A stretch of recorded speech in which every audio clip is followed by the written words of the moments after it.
report now. This is publicly available report. Anybody can access SOC 3. Normally on the organization website, you will be able to see. Okay, like this is the one, for example. Okay, this is from Google. System and Organization Control SOC 3 report on Google Cloud Platform (GCP). Okay, relevant to these three trust service principles. Okay, security, availability, and confidentiality. Okay, period is also mentioned.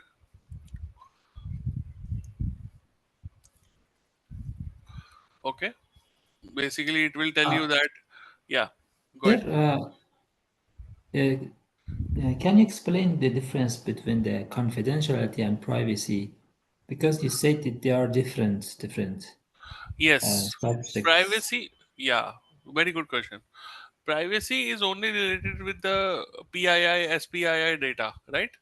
Privacy is more concerned towards the type of data that you are dealing with. If you are dealing with any PII, SPII, so those data has to be governed properly.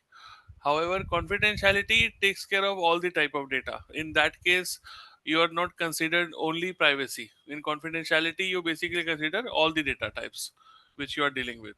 Okay, but Okay, privacy, organization data. yeah, any organizational data, be it financial, be it HR related or any type of data, right? That comes under confidentiality.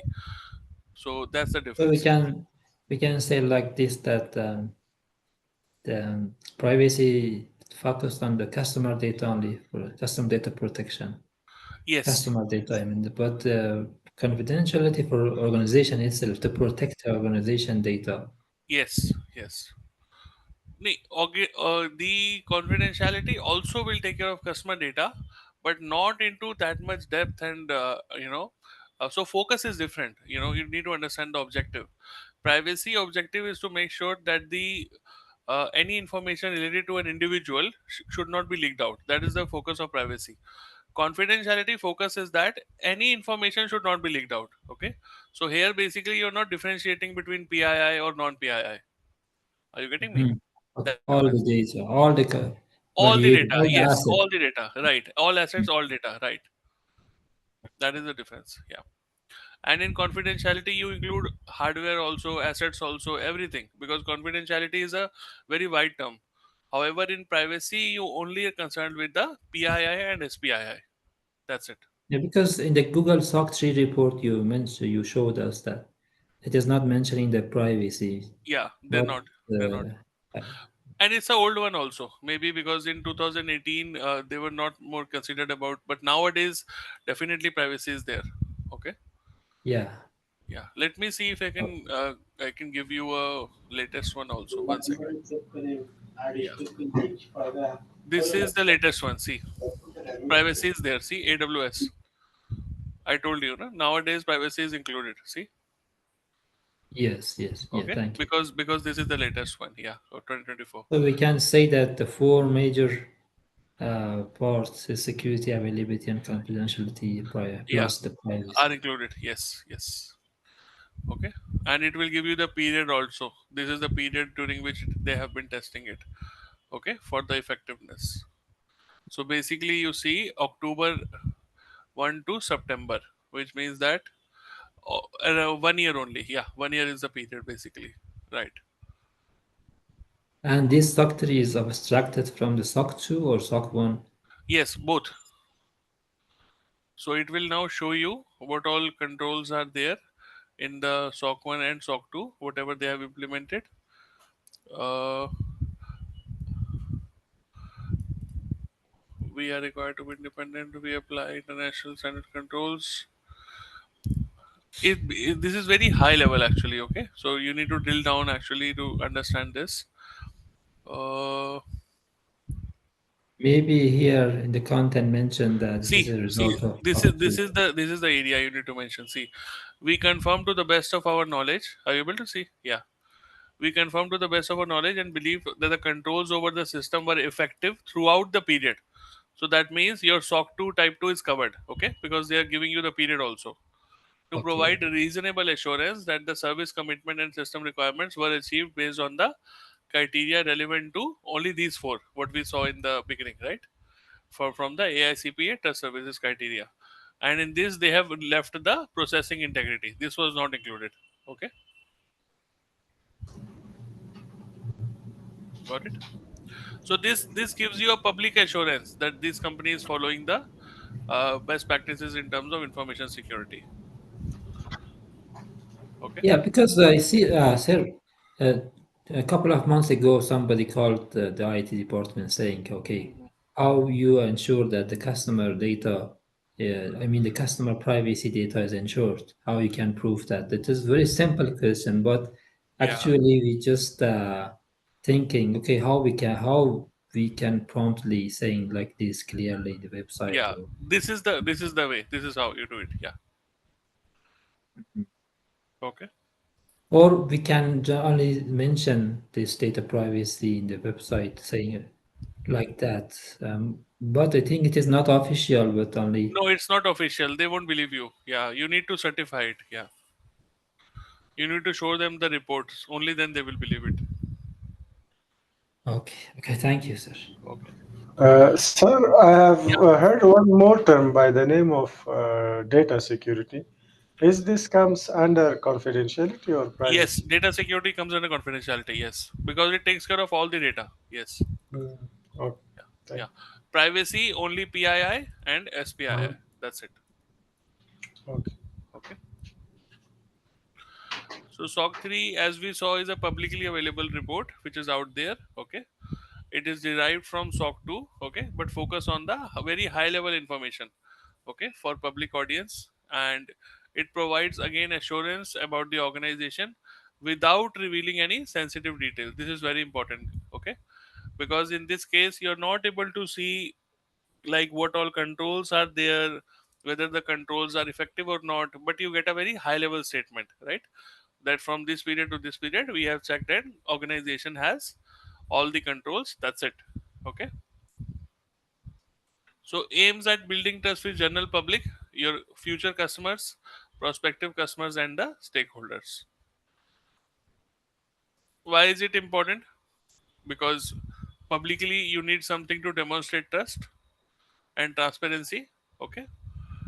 And basically, as an organization you can showcase that you are complying with the best industry standards from information security perspective, and no exposure of any sensitive details are happening, no exposure of any sensitive data is happening, and it serves as a market tool to attract new customers also. Okay. Reduces the customer concerns about data protection and regulatory compliance from an organization perspective, and provides a cost effective way to share compliance information compared to SOC 2. Why is it cost effective? Anybody can tell me?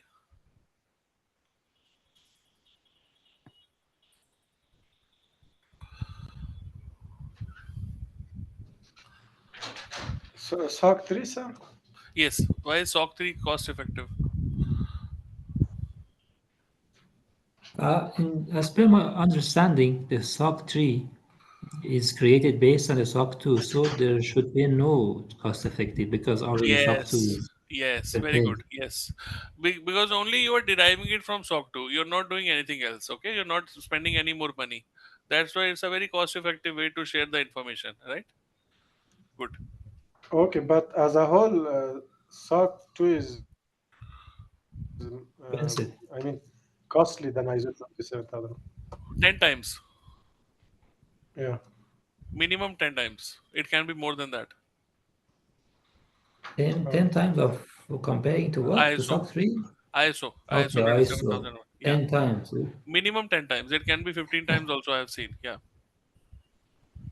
Okay, so Okay. costly. Yeah. SOC 2 is very costly. Okay. So SOC 2 audience is basically your clients, your auditors, your stakeholders of the organization. However, SOC 3 is for general public. SOC 2 has all the details about all the controls, which is a very detailed information. However, SOC 3 is a very high level summary. Okay. Restricted to very specific recipients. You cannot share this report with everybody. It's a confidentiality issue. Okay. But this one is a publicly available. Okay. Use case is basically vendor risk assessment. If you want to check whether the vendor is properly managing the information security risk or not. Just simply ask for a SOC 2 report, and if you get it, that means they are doing it fine. Okay. And for client audit also, it provides you a assurance, and this is for marketing and public assurance purpose. Okay.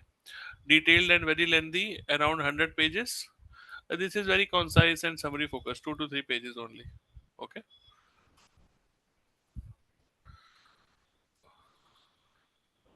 Anybody basically want to show compliance, be it payment processor, health card, healthcare, e-commerce, data center, anybody who wants to demonstrate compliance basically need the SOC 3 report to demonstrate compliance. Okay, it could be any service provider.